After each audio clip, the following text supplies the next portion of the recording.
Salon නෙමෙයි උඹට හරියන්නේ බඩු පොට් එකක්. ඵලයන් බඩු පොට් එකකට ගිහලා වැඩ කරනවා. දෙල්ලි. බහුව වෙන්න එපා. මොකොත් ඔගේ පාලනවා. දැනගනි උඹ මං කවුරු කියලා ඉඳන්ද මගේ සැලුන් එකට ගිහලා මට කෑ ගහලා යන්නේ වල් දෙල්ලි හිඟන වේසි. ආ? ඵලයන් බඩු පොට් එකකට උඹට අර උඹලට හරියන්නේ බඩු පොට් තමයි. ඔබගේ මූණත් කොහමද බොල දෝදු බඩු පොට් එකක් වගේ තමයි. තෝගේ දැන් මං හොයනවා. තෝ මෙතන බඩු මොනවාද හොරකම් කරේ කියලා වරෙන් පොලිසියට.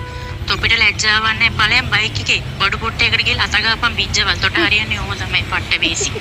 අහුවෙන්න එපා තෝ. කැරි ගෝනා. බල්ලොන්ට දාව හම්බ වෙච්ච පට්ට වේසිලා. තෝගේ වේසි උඟ ගන්න නැහැ. හුත්ති මම වැඩට කොහොමද?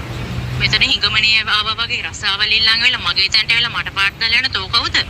පාලනෝ තෝගේ කිම්බ වේසි දැනගනි. පාතක් නැතෝ ජොබ් ඉල්ලන් හිඟමනේ ඇවිල්ලි වෙලා මේ මගේ තැනට වෙලා මට කියවන්න තෝ. තෝ මම උසල කන පිට ගහන්නේ හිඟන වේසි. පාල බඩු පොට්ටයකට බඩුව. තොපි හරින බඩු පොට්ට වලට මේ වගේ වැදගත් තැන් වල වැඩ කරන්න තොපිට බෑ. ගොම්බඩු වලට කොහොමත් වැඩ කරන්න බෑ. ඵලයන් කන්නේ තු පට්ට වේසි හැප්පිලා මැරියන්